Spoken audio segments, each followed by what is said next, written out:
বলে কয়টা দুর্গতি নেমে আসলো? তিনটা।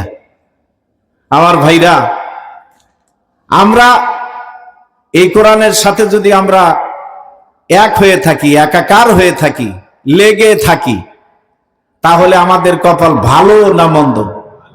জোরে আওয়াজ দিয়ে কোন, ভালো না মন্দ? আর এই কোরআন থেকে যদি আলাদা হই, তাহলে আমাদের কপালে দুর্গতি নেমে আসবে। কথা বলেন ঠিক কিনা? মৌতে দুর্গতি, কবরে দুর্গতি, আরো কত দুর্গতি আসবে, সামনে আসতেছি। ভূমিকাতে আমি আপনাদের মাঝে যে কথাগুলো বললাম, তাহলে আমাদের সম্পর্ক রাখতে হবে কার সাথে? সবাই কোন, কার সাথে? আমরা কি কোরআনের সাথে সম্পর্ক রাখবো? ইনশাআল্লাহ। জোরে বলেন, রাখবো। তাহলে জোরে সোরে একটা তাকবীর দেন, নারে তাকবীর। মাঝে মাঝে একটু আওয়াজ দিয়ে, তাহলে এই আওয়াজটা প্রচার হইলেই লোকজন চলে আসবে, ঠিক না? ঠিক। আমার ভাইরা, ভূমিকা আর না, অল্প সময় কথা বলবো। প্রচন্ড শীত, প্রত্যেকটা মাহফিলেই লোকের অবস্থা এরকম। অনেক মানুষ মন্তব্য করে, ওয়াজ শুনে লাভ কি? কয় কি কয় না? কয় ওয়াজ শুনে লাভ কি? ওয়াজ শুনে লাভ আছে না নাই? আছে। সবাই কোন, আছে না নাই? আছে। বুঝবেন না, আমিও তো বলি যে ওয়াজ শুনে লাভ কি, ওয়াজ কইরা লাভ কি? তার কারণ ওই যে এক ছাত্র আর শিক্ষক, আগে সাইকেল ছিল, সাইকেল চলাইয়া ছাত্র আর শিক্ষক যাচ্ছে রাস্তা দিয়ে, যাইতে যাইতে হঠাৎ করে অনেক দূর রাস্তা, মাদ্রাসা অনেক দূর। এখন ছাত্র চালাইতে চালাইতে যখন হাফসে যায়, শিক্ষক কয় তুমি বসো, আমি চালাই। সাইকেল চালাই না অভ্যাস আছে না নাই? তে শিক্ষক যখন চালাচ্ছে, সাইকেল সামনের দিকে যায় না। শিক্ষক ডাক দিয়ে কয়, বাবা সাইকেল সামনের দিকে যায় না কেন, দেখো তো। দেখে যে পিছনের টায়ারে পাম্প নাই, হাওয়া নাই। সামনে মেকার ঠেলা ঠুলা কোনো মতে নিয়ে গেছে। মেকারের কাছে যায় কয়, দেখেন তো আমার পাম্প হয় না কে, দেন পাম্প দেন। পাম্প মেশিন দিয়া ছাত্র কত জায়গায়, 36 জায়গায় বাস্ট, লিক লিক। যে সাইকেলে লিক আছে, ওই সাইকেলে জনমের মতো পাম্প দিলে কি কাম হবে? তাহলে এই লিক গুলো খুঁজা খুঁজা বাইর করতে হবে। এই স্টেজে অনেক ওলামা হাজরাত, কত বড় বড়, এই তুলা শোনে হাফিজুর রহমান সিদ্দিকী কুয়াকাটা, উনিও আসছিলেন, আসছে নাই? এই জমিতে, হ্যাঁ, হেলিকপ্টার।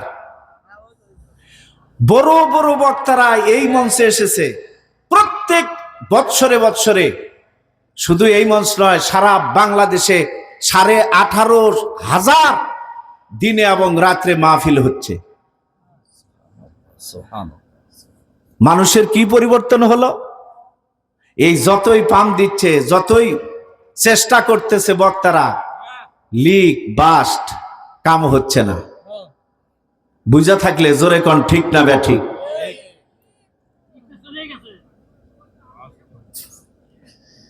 এত চেষ্টা করতেছে এই বক্তা, ওয়াজ করতে করতে স্টেজেই মারা যাচ্ছে। এরকম আছে না, শুনেন নাই? আছে।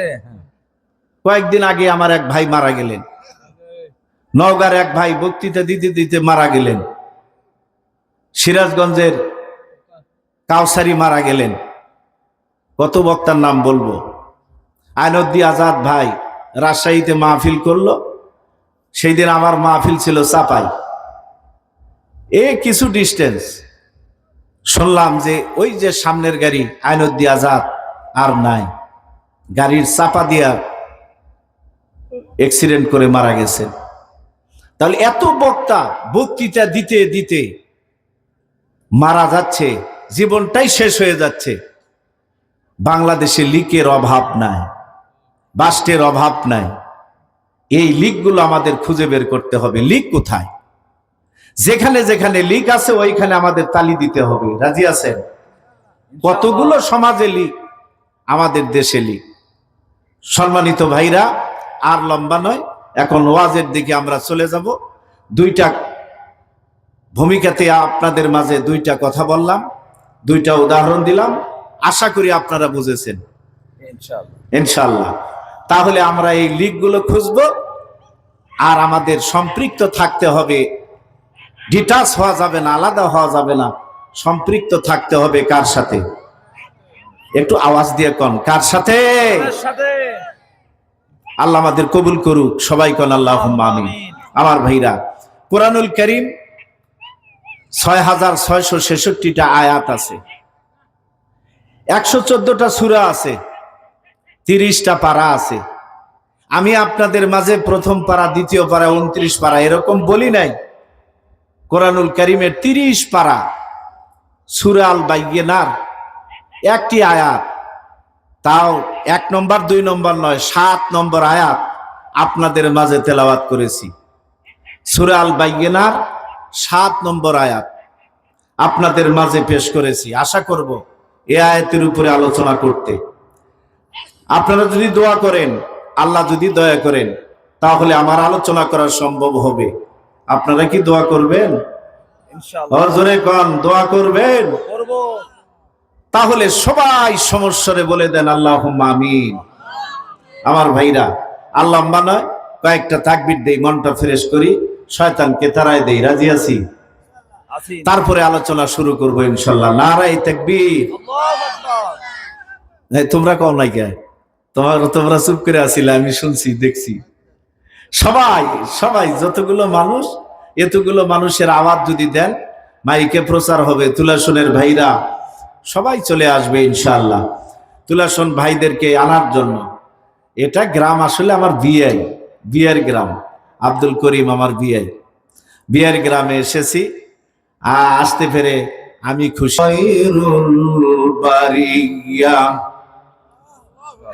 আমার আল্লাহ ডাক দিয়ে বলেন, নবী গো, তামাম পৃথিবীর মানুষদেরকে বলে দেন, নবীজি, যারা দুটি গুণ অর্জন, ইমানদার আমলদার হবি, তাদেরকে সৃষ্টির সেরা হিসাবে ঘোষণা করব। জোরে জোরে বলেন সুবহানাল্লাহ। আরেকবার জোরে বলেন সুবহানাল্লাহ। আমার বাবাজিরা, ইমানদার আমলদার হতে পারলে আমার আল্লাহ আরেক জায়গায় বলেছেন, আমি বান্দাদের জন্য ওয়াদা করেছি, যারা ইমানদার আমলদার হবি, আমি তাদের জন্য ওয়াদা করলাম, তাদেরকে আমি আল্লাহ প্রথম ধাক্কায় জীবনের গুনাহ মাফ করে দেব। ২ নম্বর পুরস্কার, তাদেরকে আমি জান্নাত দিয়া ধন্য করব। আমার আল্লাহ বলেন, ওয়াদাল্লাহুল্লাযীনা আমানু ওয়া আমিলুস সলিহাতি লাহুম মাগফিরাতুন ওয়া আজরুন আযীম। আমার বাবাজিরা, ও তুলাসনের বাবারা,